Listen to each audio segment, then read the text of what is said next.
IVS good afternoon, welcome to smart investor. మార్కెట్లు ఇవాళ కూడా కాస్త కన్సాలిడేషన్ బాటలో పయనిస్తున్నాయని చెప్పుకోవాలి. బట్ 9,800 మార్క్ అయినా ఒక సెంటిమెంట్ మార్క్ పైనే ట్రేడ్ అవుతూ వస్తుంది. 18 పాయింట్ల లాభంతో 9,804 పాయింట్ల దగ్గర నిఫ్టీ ట్రేడ్ అవుతుంటే సెన్సెక్స్ 14 పాయింట్ల లాభంతో 31,759 పాయింట్ల దగ్గర ట్రేడ్ అవుతుంది. ఒక్క ఫైనాన్షియల్ సర్వీసెస్, ఐటీ మినహా దాదాపు అన్ని రంగాల షేర్లు లాభాల్లోనే ట్రేడ్ అవుతున్నాయని చెప్పుకోవాలి మనం. బట్ పీక్ లెవెల్స్ చూస్తే నిఫ్టీలో కొద్దిగా సెల్లింగ్ మనకు కనిపించింది. ఇవాళ 9,823 పాయింట్ల గరిష్ట స్థాయి దాకా నిఫ్టీ వెళ్ళడం చూస్తాం. అక్కడి నుంచి చూస్తే ఆల్మోస్ట్ ఒక 19-20 పాయింట్స్ దాకా వీక్నెస్ అయితే కనిపించింది. బట్ స్టిల్ ప్రాఫిట్స్ అయితే మనం చూస్తున్నాము. అండ్ మనకి రేపు మేజర్గా టీసీఎస్ రిజల్ట్స్ అండ్ ఎల్లుండి ఇన్ఫోసిస్ రిజల్ట్స్ ఉన్నాయి. రెండు మేజర్ ఐటీ కంపెనీల రిజల్ట్స్ నేపథ్యంలో మార్కెట్స్ కాస్త ఆచితూచి స్పందిస్తున్న పరిస్థితి. ఎందుకంటే రెండు హెవీ వెయిట్ స్టాక్స్ కాబట్టి అండ్ దిశానిర్దేశం ఐటీ రంగానికి చేసే అవకాశం ఉంటుంది కాబట్టి టూ స్టాక్స్ ఆ టూ కంపెనీస్కి సంబంధించి అందుకని కాస్త అప్రమత్తంగా ఉన్నట్టు చెప్పుకోవాలి. అండ్ ఇవాళ ఒక మేజర్ న్యూస్ కూడా ఐఎండీ నుంచి వచ్చింది. భారత వాతావరణ శాఖ ఒకటి జూన్లో రెయిన్ఫాల్ 104% దాకా నమోదైందని చెప్పి ఐఎండీ రిపోర్ట్ చెప్పడం చూస్తున్నాం. సెకండ్ లెగ్ ఆఫ్ రెయిన్స్ అంటే ఇప్పుడు ఒక కీ సీజన్, కీ టైం ఇది వర్షపాతం నమోదు కావడానికి. But when compared with other eastern northern పార్ట్స్తో పోలిస్తే దక్షిణాది ప్రాంతాల్లో కొద్దిగా తక్కువ వర్షపాతాలు నమోదయ్యాయి. రాబోయే రోజుల్లో కూడా కాస్త తక్కువ నమోదు కావచ్చన్న ఒక సూచనను ఐఎండీ చేయడం మనం చూస్తున్నాం. రాబోయే 4 రోజుల్లో గోవా, మధ్యప్రదేశ్ లాంటి రాష్ట్రాల్లో అతి భారీ వర్షాలు కూడా కురవచ్చని చెప్పి వాతావరణ శాఖ అంచనా వేస్తోంది. బట్ జూలై 20 తారీఖు దేశవ్యాప్తంగా మొత్తం వర్షాలు కురుస్తాయన్న ఒక అంచనాను ఐఎండీ ఇవ్వడం చూస్తున్నాం. ఇంకా కొన్ని స్టాక్ స్పెసిఫిక్ మూవ్స్ గురించి మాట్లాడుకున్నట్టయితే ఇవాళ బయోకాన్ 12% దాకా పెరగడం మనం చూస్తున్నాం. వాళ్ళ బ్రెస్ట్ క్యాన్సర్కి సంబంధించిన డ్రగ్ హెర్సెప్టిన్ బయోసిమిలర్ కి యుఎస్ ఎఫ్డిఏ ఆమోదం లభించవచ్చు మేబీ, ఎందుకంటే వాళ్ళ ఒక కమిటీతో భేటీ అయ్యి దీనికి సంబంధించిన చర్చలు నడుస్తున్నాయి. ఒకవేళ కనుక యుఎస్ ఎఫ్డిఏ దీనికి ఆమోదం తెలిపితే first of its kind biosimilar drug అవుతుంది. బ్రెస్ట్ క్యాన్సర్ను క్యూర్ చేసేది మైలాన్ అండ్ బయోకాన్ రెండు దీంతో వస్తున్న డ్రగ్ కాబట్టి ఒకవేళ ఓకే అయితే చాలా హ్యూజ్ మార్కెట్ ఉండే అవకాశం ఉంటుంది. కాబట్టి బయోకాన్కి చాలా బూస్టింగ్ రావచ్చు. దీంతో ఈ స్టాక్ 10-12% దాకా వాళ్ళ పెరిగింది. అక్షాప్ట్ ఫైబర్ స్టాక్ కూడా 10% దాకా పెరిగింది వాళ్ళు. ఎందుకంటే వాళ్ళు జైపూర్ స్మార్ట్ సిటీ ప్రాజెక్టుకి జైపూర్ నుంచి స్మార్ట్ సిటీ ప్రాజెక్టుకి ఆమోదం లభించిన నేపథ్యంలో అండ్ ఇంకా ఓఎన్జీసీ హెచ్పిసిఎల్ మెర్జర్ ఈ ఏడాదిలోపే పూర్తి కావచ్చని చెప్పి ధర్మేంద్ర ప్రధాన్ చెప్పడం కూడా ఈ ఆయిల్ మార్కెటింగ్ కంపెనీ స్టాక్స్ లో కొద్దిగా స్పాట్ రావడం చూస్తాం. ఇలా చాలా స్టాక్స్ ఉన్నాయి. మనకు సమయం తక్కువ ఉంది కాబట్టి అనలిస్ట్స్ ఏమనుకుంటున్నారో అడిగి తెలుసుకుందాం. Good afternoon both of you sir. ఎలాంటి వ్యూతో ఉన్నారు? మేజర్గా 2 factors. One is IMD report ఇవాళ రావడం చూస్తున్నాం. మధ్యాహ్నం ఒక 1.5 hour క్రితం వాళ్ళు వచ్చి చాలా ఫ్యాక్టర్స్ చెప్పారు. ఒకటే 104% జూన్లో వర్షపాతం నమోదైందని అండ్ సదర్న్ స్టేట్స్లో మేబీ కొద్దిగా తక్కువ వర్షపాతాలు నమోదు కావచ్చన్న వార్తలు. ప్లస్ మొత్తానికైతే సెకండ్ లెగ్ ఆఫ్ దీంతో గతంతో పోలిస్తే సాధారణం కంటే కాస్త మెరుగైన వర్షపాతం నమోదు కావాల్సిన సూచనలు. మొత్తానికి ఎలాంటి ఇంపాక్ట్ ఉండొచ్చు అండ్ రేపు ఇన్ఫోసిస్ అండ్ ఎల్లుండి ఇన్ఫోసిస్ అండ్ రేపు టీసీఎస్ ఫలితాల నేపథ్యంలో ఎలాంటి గైడెన్స్ మీరు ఇస్తారు? Yeah, basically TCS and Infosys results అనేవి ఆల్మోస్ట్ ప్రెడిక్టబుల్ ఉంటాయండి. Because these are all major corporations. వాళ్ళకి సడన్ సర్ప్రైజెస్ అంటూ ఏమి ఉండవు. సో ఈవెన్ రూపీ కూడా లాస్ట్ 1 quarter లో కూడా almost it was stable around 20% అటు ఇటు ఉంది. కాబట్టి I don't think this is going to be much surprises in terms of results of Infosys and TCS.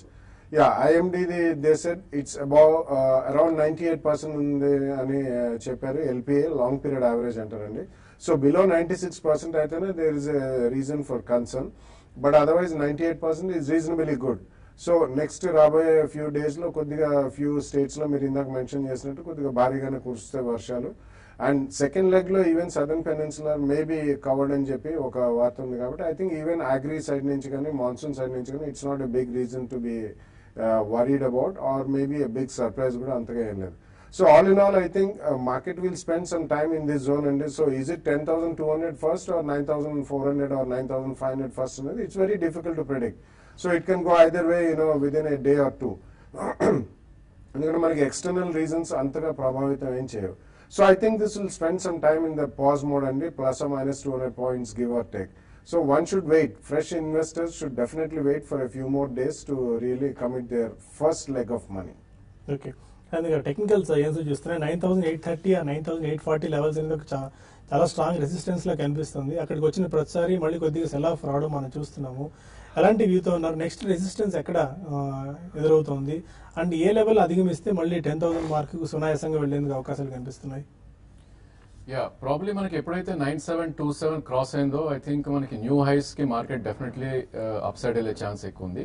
Only thing ఏంటంటే మొన్నటి ర్యాలీ చూస్తే కనుక ఆల్మోస్ట్ 150 పాయింట్స్ దాకా పెరగటం చూసాం లోస్ నుంచి. సో 9680 నుంచి ప్రాబ్లీ 9830 ఏదైతే ఉందో లాస్ట్ 2 days లో 150 పాయింట్స్ పెరిగింది కాబట్టి ఇక్కడ చిన్న పాజ్ ఆర్ కన్సాలిడేషన్ అని చెప్పొచ్చు. సో ఈ రోజు ట్రేడింగ్ ట్రెండ్ చూసుకుంటే కనుక ప్రాబ్లీ నిన్నటి హైస్ అండ్ లోస్ దగ్గరే మనకి ట్రేడ్ అవుతుంది చూస్తున్నాం. సో నిన్నటి హై 9830 అండ్ లో 9778. సో ఆల్మోస్ట్ అదే రేంజ్ లో మనకి ట్రేడ్ అవుతుంది. సో దీని సారాంశం ఏంటంటే మేబీ ఇంకొద్దిగా టైం స్పెండ్ చేసే అవకాశాలు ఎక్కువ ఉన్నాయి. సో అన్లెస్ 9770 కట్ చేస్తే కానీ మేబీ కొద్దిగా కిందకు వచ్చే ఛాన్స్ ఎక్కువ కనపట్లేదు మార్కెట్ లో. అదేవిధంగా 9830 నిన్నటి హై ఏదైతే ఉందో దాని అబోవ్ అట్లీస్ట్ ఈ రోజు క్లోజ్ అయింది అంటే కనుక next leg of rally maybe 99 దాకా అప్ సైడ్ వెళ్ళే ఛాన్స్ ఉంది. బట్ అగైన్ మనకి 20-day మూవింగ్ యావరేజ్ అనేది చాలా స్టీప్ డౌన్ సైడ్ ఉంది 9646 దగ్గర. So immediate long positions fresh గా తీసుకున్న వాళ్ళకైతే ఇట్స్ నో అర్జెన్సీ అని చెప్పొచ్చు. And probably market 50 to 60 points correct అవుతే ఫస్ట్ ప్రైస్ పాయింట్ లో అక్కడ తీసుకోవచ్చు. అండ్ 9650 అరౌండ్ వస్తే కనుక సెకండ్ ప్రైస్ పాయింట్ లో లాంగ్ పొజిషన్స్ తీసుకోవచ్చు. బట్ అగైన్ బ్యాంక్ నిఫ్టీ కొద్దిగా అండర్ పర్ఫార్మెన్స్ చూపిస్తుంది ఈ స్టేజ్ లో. So probably bank Nifty again 23,964 మొన్నటి హై దాటితేనే మళ్ళీ అప్మూవ్ వచ్చే ఛాన్స్ ఉంది. అదర్వైజ్ ప్రాబ్లీ ఒక కన్సాలిడేషన్ నుంచి మేబీ డౌన్ ట్రెండ్ లోనే కొద్దిగా ఉండే ఛాన్స్ ఎక్కువ ఉందని చెప్పొచ్చు. అగైన్ 23,434 అంటే ఇక్కడ నుంచి ఆల్మోస్ట్ 180 పాయింట్స్ కింద ఒక కీ సపోర్ట్ ఉంది 20-day మూవింగ్ యావరేజ్ ది. సో అది కట్ అవుతే కనుక there is threat. Otherwise probably even bank Nifty కూడా buy on dips about 100-150 points పడితే కొనొచ్చు అని చెప్పొచ్చు. ఓకే పైన కొంతమంది కాలర్స్ లైన్ లో ఉన్నారు. ఫస్ట్ కాల్ హైదరాబాద్ నుంచి Kumar. Good afternoon sir. Good afternoon, చెప్పండి కుమార్. ఇది south Indian bank July futures తీసుకున్నా సెల్ చేశాను సార్ 28 రూపీస్ కి. నెక్స్ట్ హెచ్సిసి ఒకటే సెల్ చేశాను సార్ జూలై ఫ్యూచర్. ఏ ప్రైస్ లో సెల్ చేశారు? హెచ్సిసి 40.60 ఏంది 40 రూపీస్ 60 పైస్ కి. ఓకే రెండు సెల్ చేశారు south Indian bank and HCC. Okay I think south Indian bank మొన్న రిజల్ట్స్ తర్వాత కొంచెం సెల్ ఆఫ్ రావడం చూసామండి. ఆల్రెడీ 29 నుంచి 27 అంటే ఆల్మోస్ట్ 8 to 10% కరెక్ట్ అవుతుంది చూసాం. మేబీ ఇప్పుడు కన్సాలిడేషన్ ఉంది. మీరు 28 లో అమ్మే అంటున్నారు. బట్ అగైన్ మీ స్టాప్ లాస్ అనేది చాలా స్ట్రిక్ట్ గా 2930 అబౌవ్ మీరు స్టాప్ లాస్ అనేది పెట్టుకోవాలి. అండ్ ఈ స్టాక్ కి 50-day మూవింగ్ యావరేజ్ అయితే ఉందో 27 దగ్గర ఒక కీ సపోర్ట్ ఉండే ఛాన్స్ ఉంది. So risk to reward almost same ఉందండి మీరు అమ్మిన ప్రైస్ నుంచి. So there is no great trade దీనిలో. And second stock HCC at 40 rupees 60. HCC కూడా probably it's trading in the range అండి. నా ఉద్దేశంలో 20-day moving average and 200-day moving average మధ్యలోనే టైం స్పెండ్ చేసే అవకాశాలు ఎక్కువ ఉన్నాయి. ప్రాబ్లీ 40 రూపీస్ 90 పైసా మీ స్టాప్ లాస్ ఉంటుంది ఈ స్టేజ్ లో. కరెంట్లీ అరౌండ్ 40.5 ఉంది. అండ్ ప్రాబ్లీ 3860 ఏదైతే 200-day మూవింగ్ యావరేజ్ ఉందో అక్కడ ఒక కీ సపోర్ట్ ఉండే ఛాన్స్ ఉంది. బట్ అగైన్ ఇట్లాంటి స్టాక్స్ లో బిగ్ మూవ్స్ ఎక్స్పెక్ట్ చేయలేమండి ఈ స్టేజ్ లో. సో ప్రాబ్లీ మీ ప్రైస్ వస్తే కనుక రేట్ టు రేట్ కవర్ చేసుకుంటాం. It's a good idea. Okay Bhadrachalam నుంచి హేమంత్ కుమార్ మార్కాల. గుడ్ ఆఫ్టర్నూన్, చెప్పండి సార్. నేను ఒక 3 months back mutual fund start చేసి ఇన్వెస్టింగ్ ఎవ్రీ మంత్ 2000 అట్లా 3 types ఆఫ్ కంపెనీస్ లో పెట్టుబడి పెడుతున్నా. ఓకే రీసెంట్ గా ఒక అతను ఇప్పుడు పెడితే పెద్ద ఉపయోగం ఉండదు, ఎందుకంటే నిఫ్టీ 700-800 ఉన్నప్పుడు పెడితే వాల్యూ కూడా ఉండేది. ఆల్రెడీ 23 దీనికన్నా ఇంకొక 20 years పెరిగినా నిఫ్టీ వాల్యూ పెరగదు. సో అది ప్రాఫిట్ ఉండదు, మీరు అన్నెసరిగా పేమెంట్ చేసి లాస్ అవుతారన్నారు. దీని మీద ఒపీనియన్ ఏంటి సార్? ఇది మంచిదా కాదా ఇన్వెస్ట్మెంట్? ఏ ఫండ్స్ లో పెట్టారండి ఫస్ట్ ఆఫ్ ఆల్ అది చెప్పండి సార్. నేను HDFC and Reliance and UTI 3 కంపెనీలో పెట్టాను. ఫండ్ హౌస్ నేమ్స్ చెప్తానండి, ఏ ఫండ్స్ లో ఇన్వెస్ట్ చేశారు? Sir HDFC mutual fund 2000. Okay అండి ఫైన్. కొద్దిగా Reliance retirement fund and UTI అని ఒకటి వచ్చిందండి కొత్తగా, యూటీఐలో 2000 పెట్టాను. ఓకే ఫండ్ నేమ్స్ పెద్దగా మీరు చెప్పలేదు, బట్ ఫండ్ హౌస్ నేమ్స్ చెప్పారు. బట్ ఎవరో మీకు తప్పుడు సలహా తప్పుడు సంకేతాన్ని ఇచ్చారు. ఇలాంటి గైడెన్స్ ఇస్తారు నిఫ్టీలో ఇక్కడి నుంచి పెరగదని 20 years పాటు అట్లే ఉంటుందని. బట్ రాంగ్ నోషన్ అండి. ఫస్ట్ ఆఫ్ ఆల్ నిఫ్టీ 700-800 లో పెడితే బాగుండేదని చెప్పారంటే 700-800 అనేది Nifty. I don't think anybody has scene that as an index at all. అప్పుడు మ్యూచువల్ ఫండ్స్ కూడా లేవేమో. సో బేసికలీ ఒకటి మీరు యాక్చువల్లీ ఇందాక సాయి అన్నట్టు you name the asset management companies అంటారండి. ఒక్కొక్క అసెట్ మేనేజ్మెంట్ కంపెనీ కింద there are at least 10s of funds, 100s of funds ఉన్నవి కూడా ఉన్నాయి. ఎందుకంటే అందులో బాండ్ ఫండ్స్ వేరే ఉంటాయి, డెట్ ఫండ్స్ వేరే ఉంటాయి. అండ్ హైబ్రిడ్ ఫండ్స్ అని అంటారండి. It's a combination of equity and debt and pure play equity. So I'm not an expert, but definitely మీకు నిఫ్టీ ఇక్కడ నుంచి పెరగదు. అండ్ మీరు రిటైర్మెంట్ ఫండ్ అని ఒకటేదో నేమ్ చేశారు. సో ఇవన్నీ కూడా I think they are purely debt based funds అని. సో మీకు క్లారిటీ రావాలంటే మీరు ఒకవేళ ఎవరి దగ్గర అయితే ఏజెంట్ దగ్గర కొన్నారో వాళ్ళ దగ్గర కూర్చొని కంప్లీట్లీ మీరు పెట్టిన ఫండ్స్ పేరు తీసుకుని మెయిల్ చేయగలిగితే I think we should be able to do better justice అండి. అదర్వైజ్ డు నాట్ వరీ, నిఫ్టీకి ఒకవేళ మీరు డెట్ ఫండ్ లో పెడితే దానికి ఏ సంబంధం లేదు. ఈక్విటీ ఫండ్స్ లో పెడితే మీకు ఇక్కడ నుంచి రాబోయే 20 years లో definitely far out beating returns rather than fixed deposit or real estate or precious metals కంటే ఎక్కువ వస్తుంది. Don't worry about it and do not hear somebody who is half bake knowledge or no knowledge at all. Srinivas మరొకలు చెప్పండి. Srinivas sir Vijayawada నుంచి అండి. చెప్పండి sir నా దగ్గర బిగిల్స్ నిన్న 785 లో ఒక 800 పర్చేజ్ చేసాం సార్. ఓకే, అది బ్యాలెన్స్ చేసుకోమంటారా ఇప్పుడు తగ్గింది కదండి. తర్వాత ఇండోటై సెక్యూరిటీస్ 5000 ఉన్నాయి sir, rate of 50 rupees sir. ఇప్పుడు మీరు దివీస్ ల్యాబ్స్ ఎన్ని రోజులు తీసుకున్నారు? షార్ట్ టర్మ్ కా? Short term sir.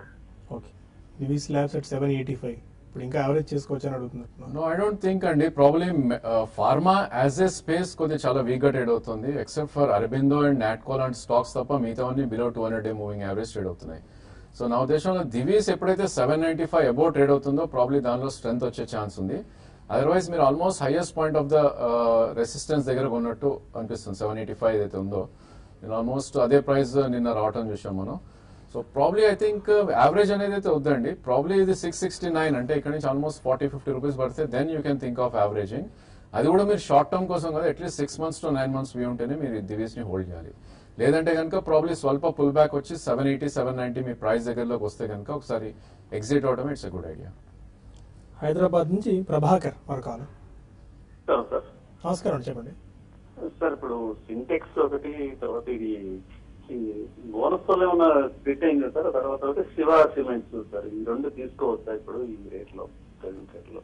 దాని గురించి బాగా చెప్తారా? సింటెక్స్ గురించి ఇప్పటికే చాలా సార్లు మనం చెప్పామండి. వాళ్ళు వేరే కంపెనీ షేర్స్ మీకు ఇవ్వబోతున్నారని చెప్పి, ప్రైస్ కరెక్షన్ కాదు, మరొక షేర్ మీ అకౌంట్ లో క్రియేట్ అవుతుందని చెప్పి అగైన్ వన్స్ మోర్. బోనస్ గురించి అన్నారు. బోనస్ ఏమీ లేదండి. వాళ్ళు ఒక సెపరేట్ డివిజన్ అనేది ప్లాస్టిక్స్ డివిజన్ సెపరేట్ గా హైవ్ ఆఫ్ చేసి దాన్ని మళ్ళీ లిస్ట్ చేశారు. దాని షేర్లు వస్తాయండి. సో గతంలో మనకి 80 to 100 రూపీస్ జోన్ లో ఉన్న సింటెక్స్ షేర్ ఇప్పుడు 2 కంపెనీల కింద డివైడ్ అయింది. సో ఒక కంపెనీ షేర్ ఇప్పుడు అరౌండ్ 25 to 30 మధ్యలో ఉందండి. వేరే షేర్ వచ్చినప్పుడు దాని వాల్యుయేషన్ మనకు తెలుస్తుంది. సో ఒకవేళ ఫ్రెష్ గా కొనదలుచుకుంటే యూ కెన్ వెయిట్ అండి. ఆ listed company that will be a better company. Though దీనికి డెట్ బర్డెన్ ఎక్కువ ఉందండి. ఇది ప్యూర్ ప్లే టెక్స్టైల్ ప్లే అయిపోతుంది. So Shiva cement I don't cover that stock అండి. If you want some technicals you can put in. BSE లో ట్రేడ్ అవుతున్న stock అండి Shiva cement. Probably chart pattern చూస్తే కనుక వెరీ స్పెక్యులేటివ్ నేచర్ అనిపిస్తుంది స్టాక్. మనకి లాస్ట్ ఇయర్ నవంబర్ లో ఆల్మోస్ట్ 6 రూపీస్ ఉన్న స్టాక్ క్లోజ్ టు 35 రూపీస్ దాకా అప్ సైడ్ వెళ్ళటం చూసాం. అండ్ కరెంట్లీ అరౌండ్ 23 రూపీస్ ఉంది. సో ఇలాంటి stocks pure play investment stocks గా మనం పరిగణించకూడదండి. నా ఉద్దేశంలో మీ దగ్గర స్టాక్ ఉంటే కనుక 18 రూపీస్ కింద క్లోజింగ్ బేసిస్ మీరు స్టాప్ లాస్ పెట్టి అండ్ 35 to 38 వస్తే కనుక ఒకసారి ప్రాఫిట్స్ బుక్ చేయండి. ఇన్ కేస్ మీరు ఎంటర్ అవ్వాలి అనుకుంటే అవాయిడ్ చేయడం it's a good idea. Because of some news ఒక కంపెనీ సిమెంట్ కంపెనీ కొనుగోలు చేస్తున్న వార్తల నేపథ్యంలో శివ సిమెంట్స్ పెరుగుతుంది. సో ఫ్రెష్ గా ఇన్వెస్ట్మెంట్ అయితే స్ట్రిక్ట్లీ అవాయిడ్ అనే చెప్పుకోవాలి ఆ స్టాక్ లో. సో బెటర్ టు అవాయిడ్ అండి ఇప్పుడు ఫ్రెష్ గా ఇన్వెస్ట్మెంట్, ఎందుకంటే బాగా పీక్ లో ఈ స్టాక్ ఉంది కాబట్టి. కొన్ని మెయిల్స్ కూడా తీసుకుందాం. సాయి కృష్ణ అడుగుతున్నారు, GTPL హ్యాత్వే 186 రూపీస్ లో బై చేశారంట, ఎలాంటి గైడెన్స్ ఇస్తారు? I think it's a newly listed stock.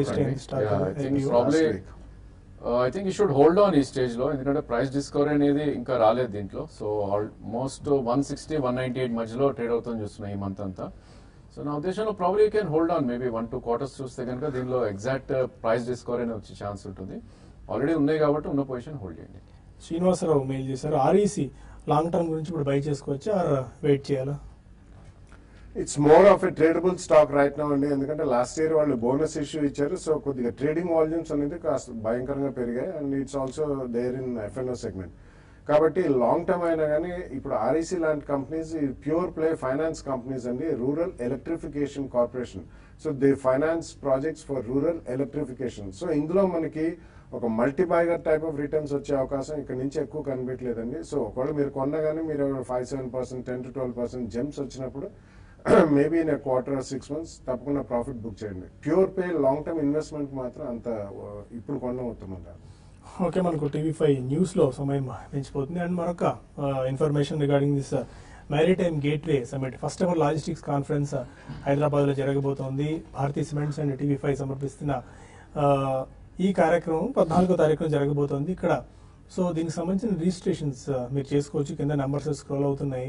ఇది పూర్తిగా B2B సార్ట్ ఆఫ్ కాన్ఫరెన్స్, అంటే business to business. First of all logistics space ఇండియాలో ఎలా ఉంది, దీన్ని ఎలా డెవలప్ చేయాలంటే ఉన్న మార్గాలు ఏంటి అనే అనేక అంశాలను ఇక్కడ ఈ కాన్ఫరెన్స్ లో మనం డిస్కస్ చేయబోతున్నారు. So anyone interested in this logistic space, మీరు కింద నెంబర్ స్క్రోల్ అవుతుంది ఒకటి, ఆ నెంబర్స్కి ఫోన్ చేసి మీరు రిజిస్ట్రేషన్ చేసుకోవచ్చు. అనొకటి ఇక్కడ వైండప్ చేద్దాం బులెటిన్ టీవీ5 న్యూస్ లో. మళ్ళీ టీవీ5 మనీలో కలుద్దాం. అక్కడ మరిన్ని కాల్స్ అండ్ మెయిల్స్ తీసుకుందాం.